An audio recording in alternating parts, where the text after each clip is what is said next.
Good afternoon, everyone. I'm so glad to be able to live in a place like this where I have an opportunity to share some of my story. And of course, all of you have that opportunity. And I know from talking to you at the dinner tables, all of you have different stories, and I have enjoyed. So this is my turn. I hope you will enjoy this as well. The stories and pictures that you will hear today are about Norman Rockwell's life when he lived in Arlington, Vermont.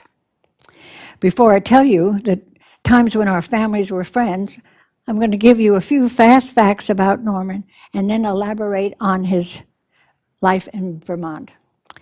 I want to start by saying that because these facts are facts, I'm probably going to read them. Later on, I'm going to just talk. That's when you're all in trouble. Okay, first of all, as an artist and as a member of an artist family, which the conversations whenever we were together were always about art. My uncle was an artist and a good one. You all, I'm sure, have seen his work and just don't know it. At any rate, he when he would get together with the family, and by the way, so many people have said to me, "Oh, Nancy, you must have gotten your talent from him." And I wished that was so, but I cannot have gotten anything from him because he's not the same DNA as I am. But I did get an ambiance of art every time the family was together. So that's why I can even do this today. Okay, first of all, let me read this part to you. Norman did not experience real hardship when he began his art life. He was in high school. He was probably his freshman and sophomore year. Every time he was in a class, he doodled. I would like to have some of those doodles. Anyhow, and so finally the principal said to him, "Okay, Norman, you've got a choice. You can either stay in high school or you can go out and be your darn artist." So Norman did just that.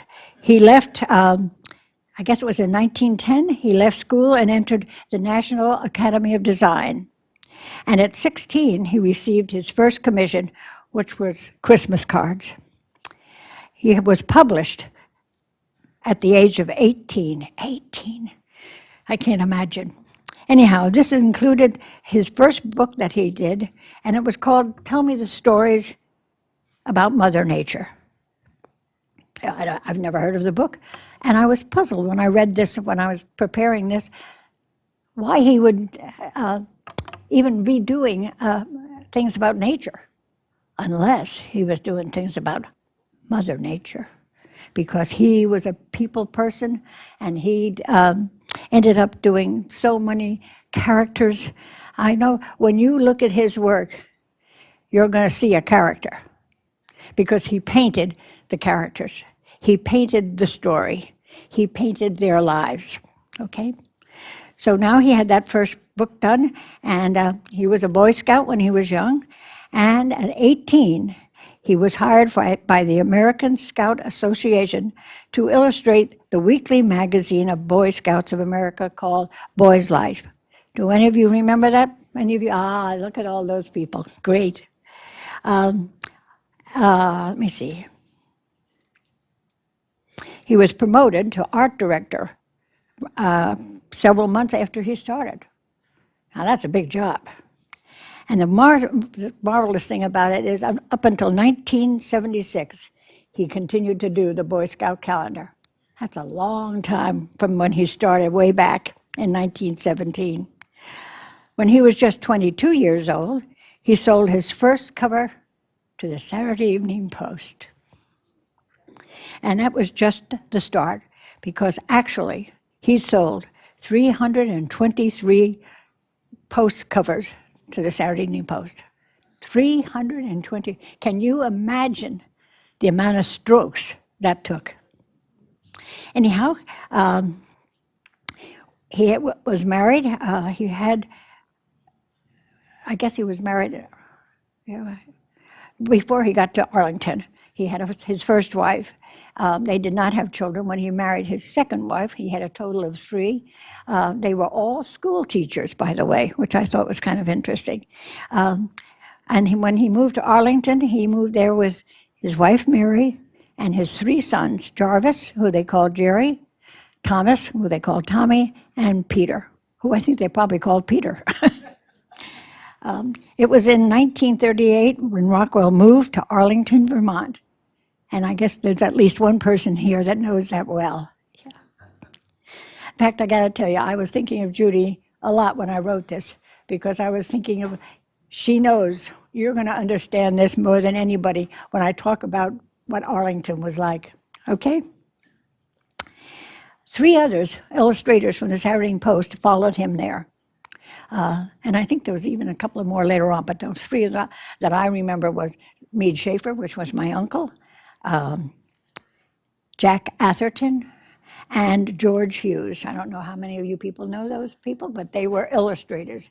And when my uncle was doing his major painting, that was called the Golden Age of Illustration. And the people that did that were highly respected and highly regarded. Okay? Now I'll tell you a little bit. This program was called Norman Rockwell and His Friend. And I just wanted you all to know that that friend, of course, was Meade Schaefer, which was my uncle.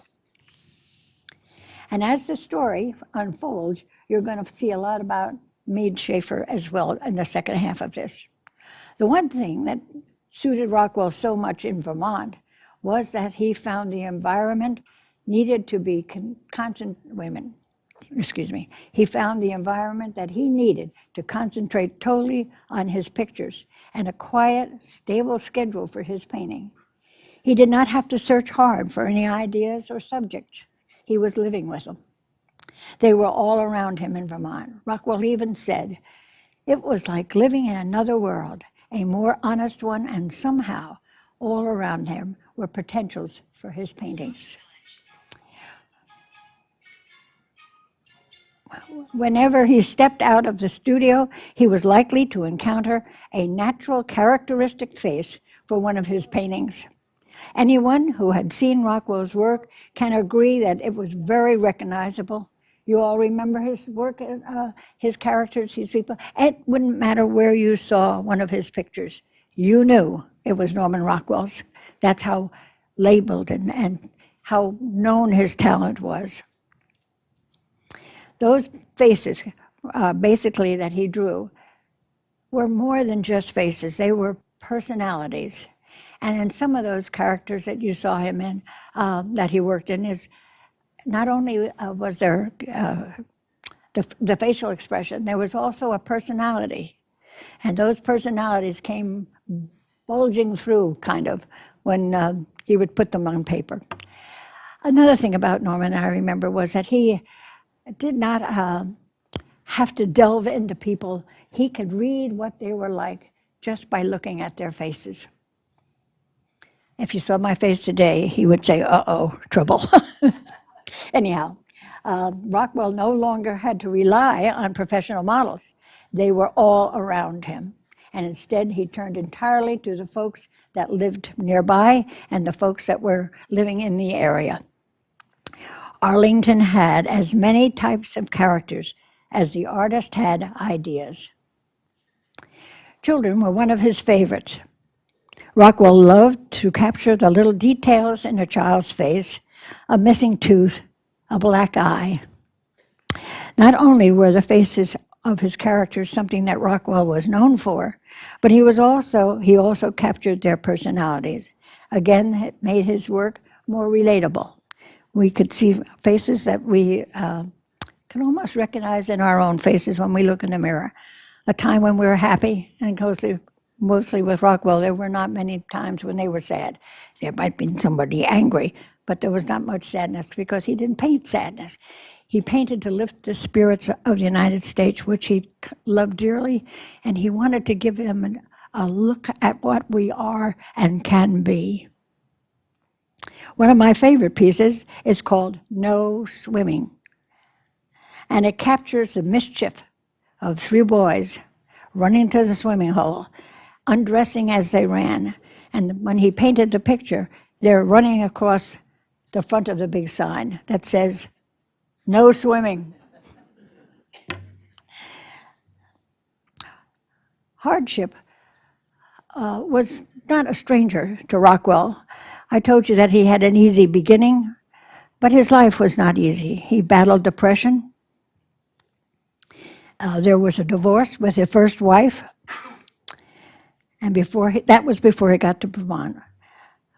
While living there, unfortunately, tragically, his barn, which was his studio, burned to the ground. In that barn were pictures that he had painted. By the grace of God, the 4 freedoms were not in there. And I can remember hearing Peter say he was so excited because it was at night, and he was so excited because he got to see all those flames. He was so excited that he wondered if it would come on over to his house once it burned down the barn. I mean, he was excited.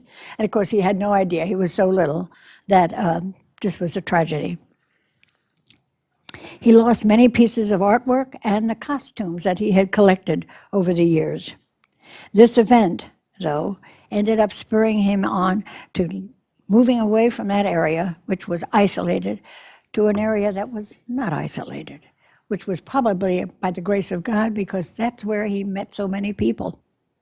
It was located on a river. It had a covered bridge. You had to go over the covered bridge to get to Norman's house. What a wonderful way to get to somebody's house. And anyhow, you're going to hear about that covered bridge near the end, so keep it in mind. After crossing the bridge on the way up to Rockwell's house, you would pass a cluster of old buildings, a dear little church, a one-room schoolhouse, the town's Grange Hall, used for community gatherings, and it was built next to a field, and that field ended up being for square dancing in the summer. And the square dance caller was Norman Rockwell. And who danced with her son? I can remember that so well, because Jarvis, the oldest boy, who was close to my age, I think he might have been a wee bit older than me, loved to spin me around so fast that my feet would go off the floor, which made me so angry because I wanted my feet on the floor. And he'd spin me around, my feet would suddenly go out there. What are my feet doing out there, you know? Anyhow,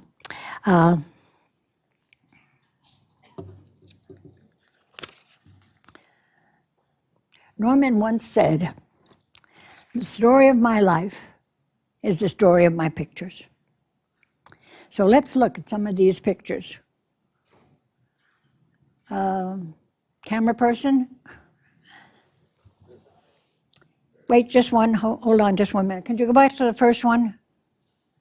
Okay. I love this picture. Do you know why I love this picture? Because that's me.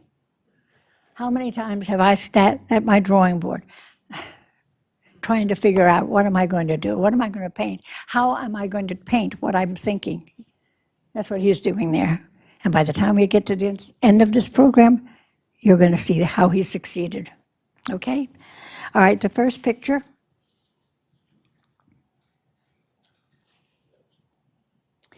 This picture is painted, it was named The Flirts. And the funny part about this story was, when he painted it, after the painting was done, he thought, she doesn't look very sexy. And basically he said, I tried to paint sexy, but I just couldn't do it. And at the end of his life, he realized he was glad he couldn't do that. The gal down there in the corner, that's my cousin. That was Meade Schaefer's daughter. That's the oldest girl, and you're going to see pictures of her and her sister for the next few minutes, because they posed for him a lot. Okay, next picture. Next picture. Okay, the war was on. My cousins were about 18 at the time, 18 and 16, and Willie Gillis was his soldier. Look at the expression on the faces. He's got a package of goodies, and they all want it. And he's only a buck private, so they're probably going to get some. And anyhow, the way Norman painted this, he painted it so it was a story that continued on for during the war. One of the other pictures is about his girlfriends. Next picture. These were Willie's girlfriends, and those were my two cousins. Lee is the oldest one with the blonde hair, and Pat is with the red hair. And they're fussing because they got a letter with pictures in it, and they both got one. Now, who is going to be the winner? We'll see. We're going to see in the next picture. Next picture. It looks like Lee won because she's in bed. It is New Year's Eve. The clock is at 12 o'clock, and she is not out with her friends. She's not having another date. She's not celebrating. She is dreaming of her boyfriend, Willie. Next picture. Okay, not to leave Pat out of it, he painted Pat as in a picture called Liberty Girl. Liberty Girl. And it was everything that you see that she's got either in her hands or on her body are from the different positions that the women did, taking place of the husbands who had gone overseas. He wanted to give the women credit. And there's a lot of things up there. I think I read somewhere there's 29 different things that she's holding. And Pat was lucky that she could be chosen to do that picture. Next picture. Do you see Pat in there anywhere? A redhead? She's welcoming her other boyfriend, who she finally met later on in life, home for Christmas. That picture, I love this because the faces in the picture are all different, and he gets all these faces. I mean, I could have a ball if I could paint like he did just being sitting here. Look at all the faces I could see. Anyhow, when he did it, Norman was, he would tuck himself into paintings. Wait just a minute.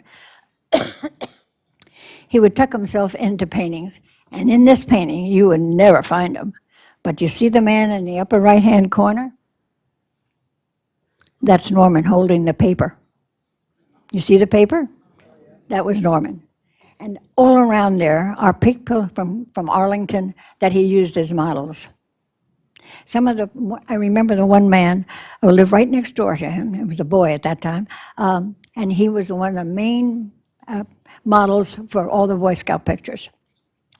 And as he grew up, of course, the stories got to be a little bit more interesting, at least for me, because he was so good looking. Okay, next picture. Now you've met my uncle. He's got his back to you. He is the tattoo artist. Once in a while, Norman would go ahead and he would use Schaeff as a model, as Schaeff used him as a model. But the one thing interesting when you get to see Schaeff's pictures, Schaeff never painted the face of his model. My mother is in one of those pictures, and it didn't look like her. And I thought, I wonder why he didn't make it look like her. He certainly had the ability to do that. It's because he wanted to put his own faces on people. I was amazed when I read that because I did not know that. Can you imagine making up a character, a face? And wait till you see the pictures are over here on the table. You can take a look of where my mother was posing for Schaeff. And in fact, take a look over there because before you leave, there's some neat stuff there. Okay, the only thing my uncle did not like about the picture, he said, good job, Norman, but I don't like the way my rump looks. And he was a skinny man, so no wonder he fussed. Okay, the next one. This one you're probably all familiar with. I know it's in one of the books that we have right here at Scotia. It's called Fixing the Flat. I remember when I was little, I lived with my grandmother, and to get to her room, I would go every Wednesday. My grandmother would grab that Saturday Evening Post, which came out on Wednesday, and she had it finished before it was Saturday. She loved that book. She'd get it as soon as it came in the mail. Up she'd go to her room, and we did not disturb her because she was reading the Saturday Evening Post. So when I saw that cover, I was disturbed. I said, look at that guy up there on the top of the hill. What a mean man. He is just enjoying watching these two gals working hard on a flat tire. He probably thinks they can't do this. They'll never make it. But of course, Norman painted them so that they could do it. I asked my cousin Pat why she had to lay down. And she said, because that's what he told me to do. It's a good reason. Okay, one more. Oh dear. Yes, this is it. Okay, this one has got, I love this picture. It has so much of my family in it. Do you see the little girl in the red dress? She is not my family. But way up in the top of that corner, way up at the top, there's a man. That's my uncle. And downright peeking over his shoulder is my Aunt Elizabeth. Standing in front of her is Grandma Moses, who's not in my family but was one of the models.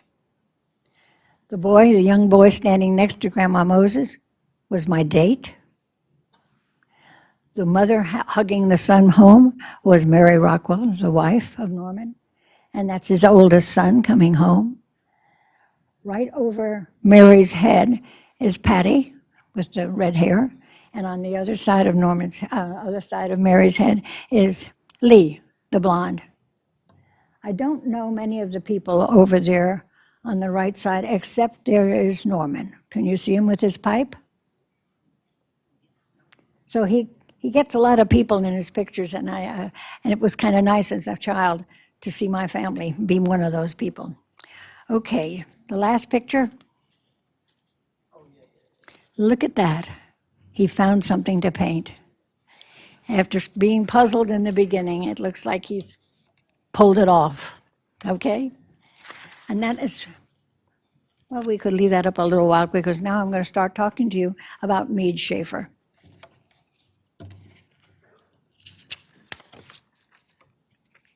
Oh, wait a minute.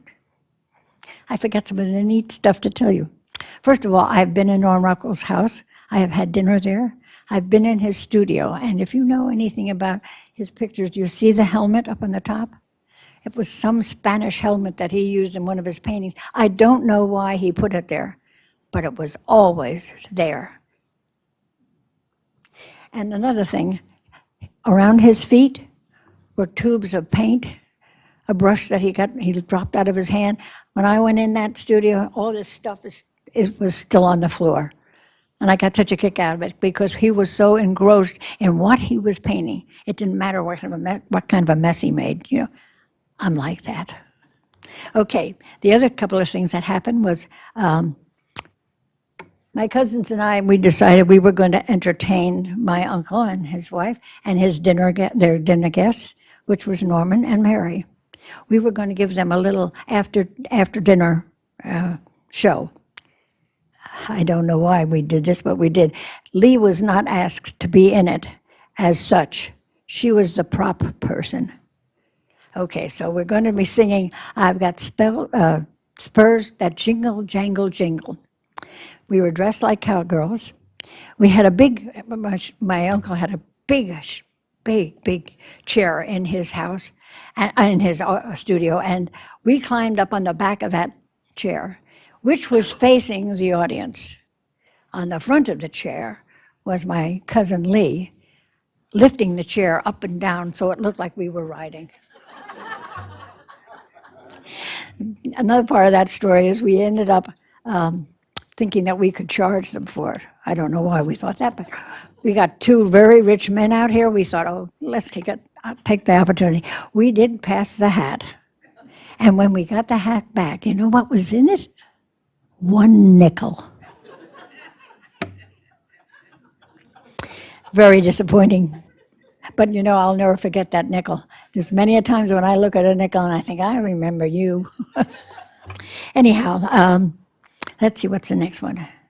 Oh, I told you that I had danced with Norman Rockwell leading the calling out the squares.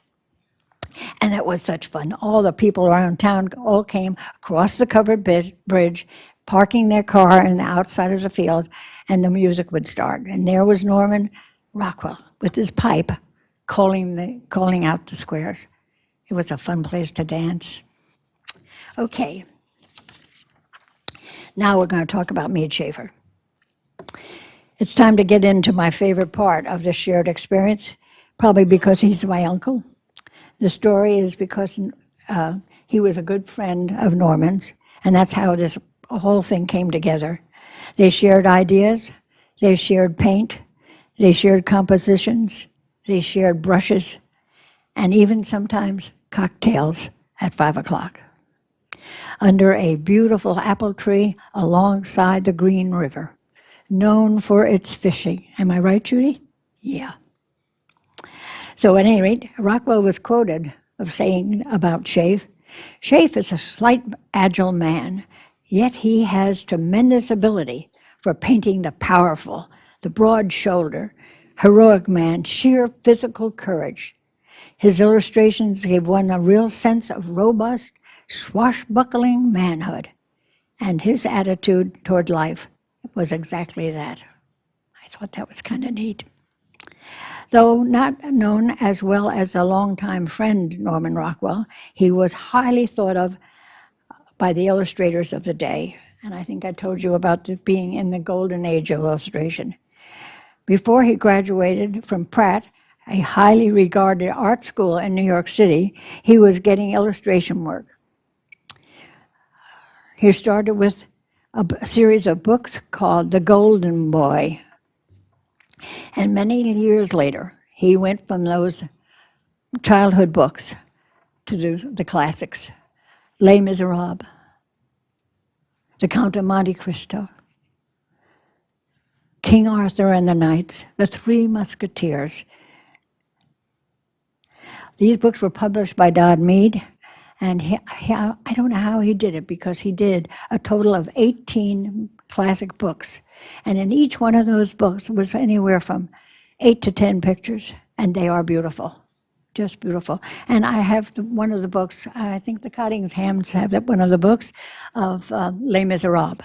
And it's a nice thing to have and look at and realize, when I looked at those books and when I looked at those, because he did a lot of paintings for the magazines as well, I never thought about the strokes.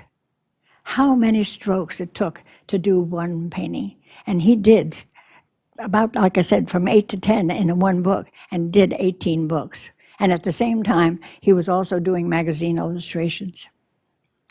And it was during this time of his life that, like the Rockwells, the Schaefers decided to move to Vermont. Schaefer found the area stimulating, encouraging, and at the same time, peaceful, providing a perfect place to work. He found that perfect place just about 5 miles away from Norman's house, around the mountain. So they had lots of times to get together, and the 5 o'clock cocktail hour was greatly appreciated, especially after working so hard. It sat beside the Green River, and the Green River was known for its fly fishing. And this part of the story I want you to remember, because you're going to hear about it again in an amazing way. He used to kid us and say, I hear that river calling me. It's calling me to come fish. And he couldn't do that. He had to finish a piece of work that he was working on. Their backyard was a place for the cocktails, where they would sit under the tree and speak of things, of strokes that they made that day, colors that they made, composition that wasn't quite the way they wanted it to be. They were good friends. Later in his career, he painted covers for the Saturday Evening Post, just like Norman did, which was the grand prize for illustrators of the day. In working for the Post, he ended up doing a lot of traveling in the United States, and because of that, he would enter a town and they would treat him royally. They would give him the keys to the city, and all of this because they wanted him to choose their town to be on the Post cover. One of the things that he did when he did the illustrations, well, let me get back to this. They were sitting under that tree discussing the war, the Second World War, and they said, what can we do to make this, to give a part, what can we do? What can we do for the war effort? And the four freedoms came out of that conversation. And my uncle did a series of 14 paintings for the government of every branch of service. On that table over there's a folder, and you can see them. When he was doing those, it was not easy, and had a terrible beginning, because when they sat there talking about this under the tree, and they decided this was a good plan, we can do this. They decided to get their sketches made and go down to Washington, D.C. So they worked for weeks getting these sketches done. And when they were ready, they took the train down to Washington, and they went to the, I guess it was called it was at the Pentagon, but it was the combination, pardon me? The War Department, thank you very much. They went to the War Department, and they showed them the sketches. And when they came home, they said they didn't take them. They were crushed. They really wanted to do that for their country. They were sitting under the tree when they arrived. My mother was sitting under the tree, and she said, "Mary, why are they so disappointed? There's other ways that this can be done." And Mary said, as she went like this, "Norman, just brush the Pentagon off your arms and go see the Saturday Evening Post." And that's exactly what they did. I have some statistics here I've got to read to you because they are so good. Okay, here it is. The pictures were taken around the country for a promotion for war bonds. And I read this and I could hardly believe it. That war bond series collected $133 million for our country's war effort. Now, that wasn't all shaven Norman's pictures, but that was the collection. And of course, they would carry these pictures around the United States. I think they went to something like the big towns, Chicago, New York, all that kind of stuff. But they also took it to the little towns. And that gave the people out there an idea. One of the things that they did, that Schaefer and his war pictures did, he had the parachuter jumping out of the plane. And when he went to take the models or pictures, he did not like the way they held the gun when they jumped. They had it over their shoulder. And my uncle said to them, if they would cross it in front of them with their arms like this, that would be a better way for them to jump. And the United States Army took that, and that's the way they jumped from then on, which I thought was kind of neat. Anyhow, when they were taking these pictures, they also would visit the towns, the bases and the posts of the government just to capture the photographs that they were going to need for the paintings. And Norman would go with him sometimes, and he loved going because he would get to meet the generals, the head CEO, I guess it is called, of the base, the man that was in command, and he thought that was all very neat. Schaefer just did it because it was a job, but Norman was like, you know how a kid goes along with you? And they get to meet somebody, and wow, that's the way Norman was. Speaking of Washington, let me tell you a story about Schaefer. When I would go to visit in the summer, first of all, Schaef's studio was big, but he only used half of the barn to make the studio. And it was totally off limits all day. No one was allowed to go in there unless it was an emergency, or Elizabeth, his wife. But one day, Elizabeth sent me. And when I went in, he was doing the picture. And hold on just a minute, because I got to show you these. Can we take the screen back up, girls? First picture. And I think I'm going to be in your way. Okay. Oh, we have to take the screen up first, so wait.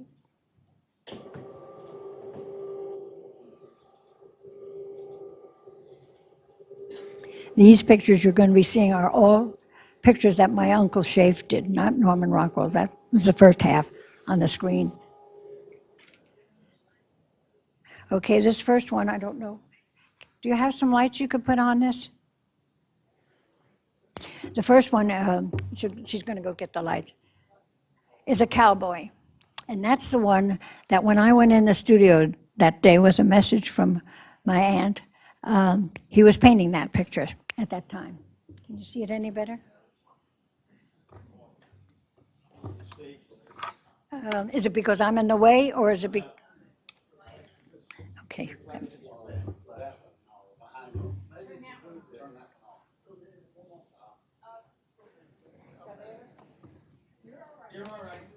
Okay, okay.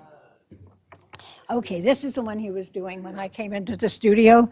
And as I was talking to him, he had just finished. Please notice the small red area on the cuff of the cowboy. Can you see it? Is that better? Yeah. Oh, thank you, John. Thank you.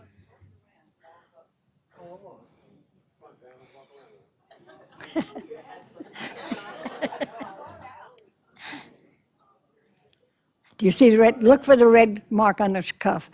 Because when I saw that, he painted it while I was there. He was busy. I put down the message, and he painted that red on that cuff. And I mean to tell you, that picture, believe it or not, with that red cuff, came alive.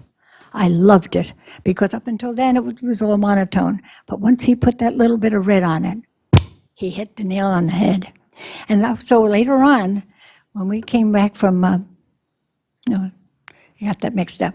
Later on, when I got married, he said to me, Nancy, I want to give you for a wedding present one of my paintings. You choose it. And I said right away, I want the cowboy. I was there when you did it. I'd like the cowboy.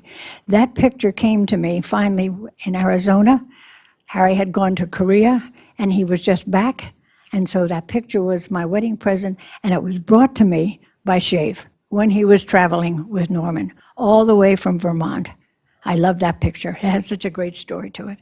And you know, when I sold the pictures, I sold them through a heritage auction. And I said to the man that, I think his name was Ed Jasper, I said to him, Ed, would you like the story behind these pictures? Because that one particular was kind of a neat story. And he said, no stories. Oh, okay, you know. Because when you hear some of the stories of Schaaf's paintings, you're going to say, what a crime, that the people that bought it never knew what all was going on. So at any rate, that was the first picture. The second one is the blue one, yeah. Pardon me? Well, you could walk it around, and then we'll put it up on the easel. This one I call the Blue Wedding.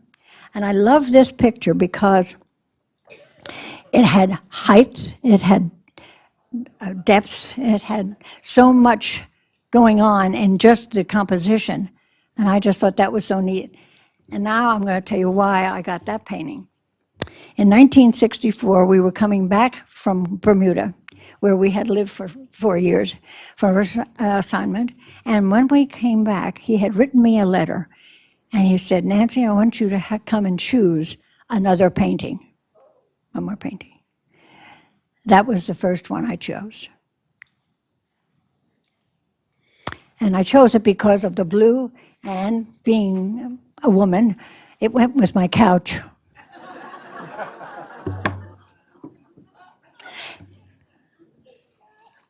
Okay, we can get, let me think what else. Basically, I think I've told you all about that painting, so we can start with another one, please. And this one is called The Peasants. Oh, no, wait a minute. Wait, whoa, whoa, whoa, whoa, whoa, whoa. Whoa, whoa, whoa, whoa, whoa. I don't know what happened, but that's not next. Well, we'll talk about this one next. Go ahead, put it up. Okay. After you walk around. After you walk around first. This one is called The Annunciation. No, not... The Annunciation. And the reason why I got this picture was because I started to tell you in 1964, he told me to come and get one painting. When I got back to the United States and went to get one painting, as I saw them, he would put them over to the side. He said, well, you can choose which one you want, but if these are the pictures you like, let's put them over here. So that was the second one that went out. And I love this picture because it told of what I believe. And it was kind of nice to have that. That picture now hangs in almost all of my family's houses and a few other people. Okay? Okay, now if you'll get the next one, let me see it first so I don't start talking about the wrong thing.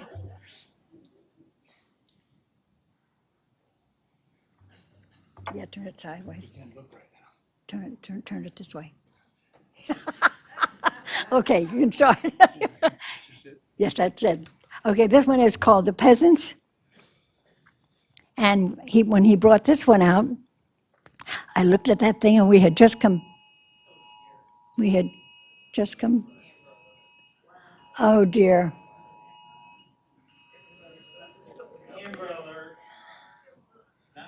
Okay.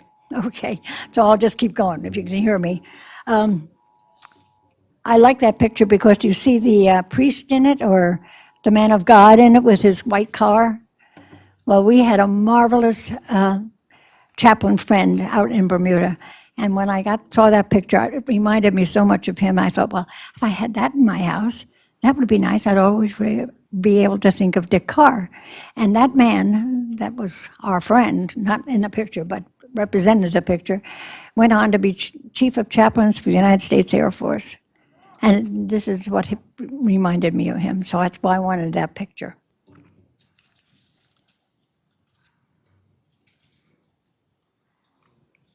The next picture.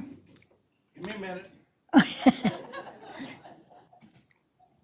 Next picture is going to be of my mother. Mother posed for him. Get it first to make sure. Oh, yes. Yes, that's it. Is it this way or this way? That way. This picture was hung in my mother and dad's bedroom since I was a baby, practically, because she posed for it when they first were married.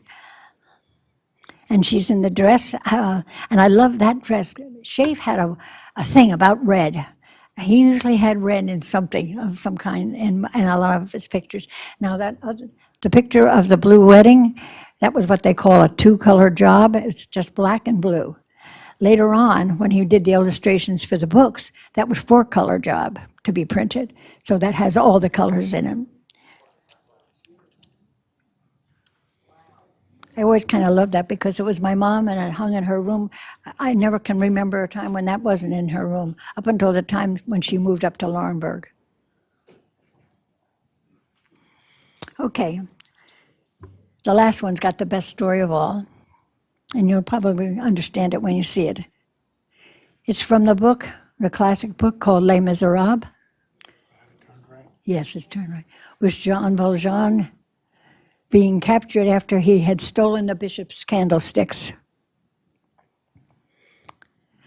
When I went to see these pictures, he told me to come sit down. He had something he wanted to show me. Now, this was for me to pick out a painting. And I sat down in his studio. He went to the closet, and one by one, he brought out those pictures, sat it in the easel, and I moved aside so that I could see it, and waited to hear my remarks. I was so pleased that I had been to art school by that time, and I knew what to say a little bit. When I saw this picture, it was more emotional. And when he brought that one out, that was the last one he brought out, I cried. And that was because that picture, in my childhood, I was raised by my grandmother and hung outside her bedroom window. Outside her bedroom door. Every time I went to see her, I passed that picture. When I was in labor, I laid on the couch looking at that picture. So it was a picture that meant a lot. Then when I moved away, I didn't think I'd ever see it again because my mother and dad had moved and it was taken with the Schaefers, got it back. When he saw me cry, he said, "What is it, Nancy?" And I said, "Oh, Schaaf," and I told him that story. And he said, "Then this one you must have." I said, oh, Shafe, I can't take that one. It's not a two-color job. I mean, it's a major piece. It would turn out to be the cover of the book, Les Miserables. One of the things that kind of hit me with it was the sadness. And the funny part was one of our great-grandchildren does not like that picture because it scares him. He says, it's just too, what did that man do? And of course, you can't explain it to a 6-year-old, so he just has to just not go look at it. Just, if you don't like it, don't look at it. At any rate, Shafe said yes, but he wanted me to have that. And he set it aside, but not with the others. So I said to him, oh, Shafe, you can put all the others back. This is the picture. If you would let me have this, I would be thrilled. And he said, you've got them all. Now, these are prints of those pictures. These are not the major paintings. I had them all taken care of, and I had the prints made so that I could give them to my kids if they wanted any of them. And every one of my children has the Annunciation in his house. 2 of my children have Les Mis. I'm the only one that's got the cowboy.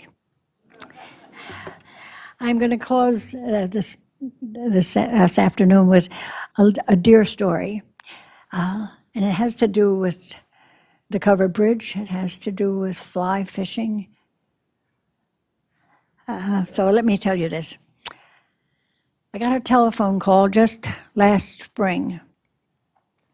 It was from a cousin of my neighbor, Nancy Butler. Nancy had given her family a 50th wedding anniversary party, and she needed beds. So I said, I've got an extra bed. Let somebody sleep in at our house. So her cousin came over to sleep there. The next morning when he was getting ready to leave, he was standing in the hallway with me, and he said he noticed the picture behind him was a picture of fish. And beneath the picture of fish was a framed fly fisherman, a wet fly fish. Hook, but I can't remember. Lure. Oh, thank you. It was a lure. And that lure was done by Shafe, and I had it framed just because I wanted to remember it. Because Shafe taught me how to tie flies, and I taught my father how to tie flies. And in the back of my house, there was a little green box, and in that little green box were some flies. And when his guy told me that he was a fly fisherman, I thought, well, maybe he would like to have those. So I said, I have something I want to show you. So I ran to the back of the house, got the little green box, brought it out, opened it, and I said, these flies were tied by Meade Schaefer.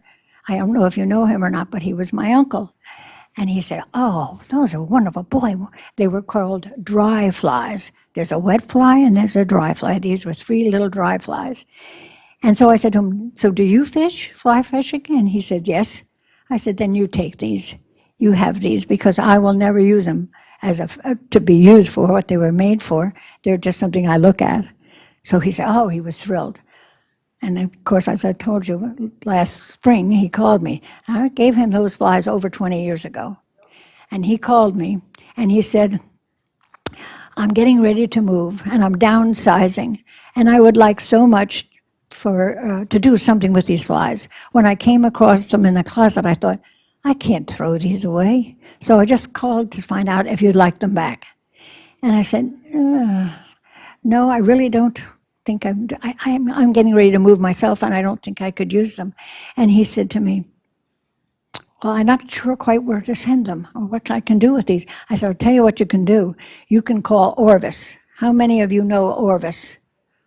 Okay, you can call Orvis up in Manchester. They have this wonderful fishing equipment.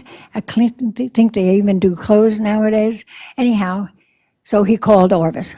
And Orvis said to him, we don't do that. We don't take older stuff. But right across the street from me is the Anglers Museum. And if you'd like, I'll give you their phone number, and you can call and ask if they would like it. Well, first of all, Orvis and Meade Schaefer were like this, because he did all his fishing, flying equipment that he needed through Orvis. So when Orvis told him to call this Anglers Museum. He did.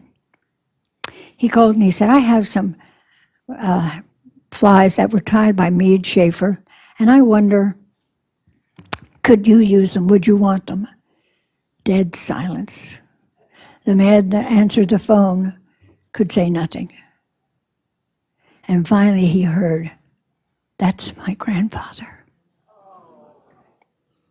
So with that being the end of my story, I just want you to know I was honored and privileged, gosh, when I think of my childhood, to live in a family like that. And you know, Mead Schaefer's name is not known like Norman Rockwell's, but basically, he was a better artist. And I'm telling you that not because he's a family man. I'm telling you that because that is way other illustrators felt. He was the top illustrator of his day. And so I thank you all for coming and listening. I wish you all had a happy childhood the way I did, because I was honored to be a part of that family. And I'm so glad all of you came to hear that story. Thank you.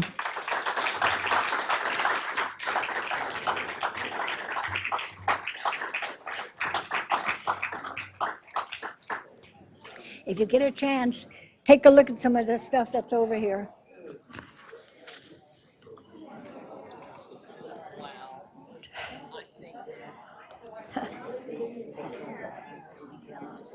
Yeah. Yeah. Oh, wait a minute. Before you all leave, thank you, Nancy, for sharing all this with us. Another round of applause, please. We are so lucky that we have residents here that have experience like this that shares with us. I can't imagine the bigger CCRCs having better residents than what we got. I wanted to tell all of you that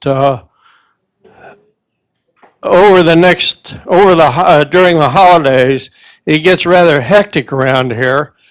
And for you that have been here more than a year, you know what I'm talking about. For you new residents that haven't been here for longer than a year, you got a lot of experience to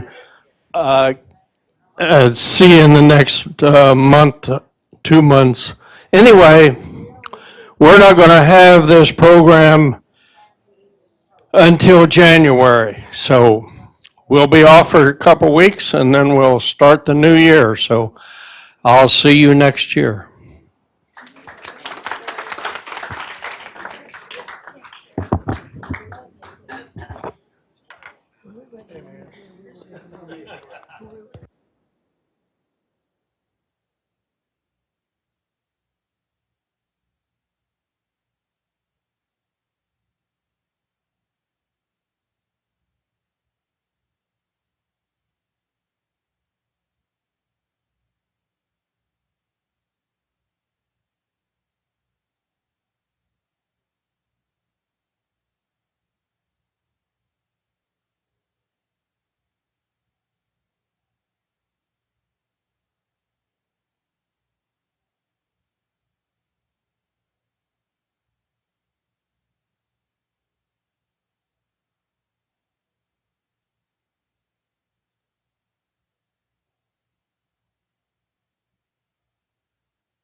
Do anything today.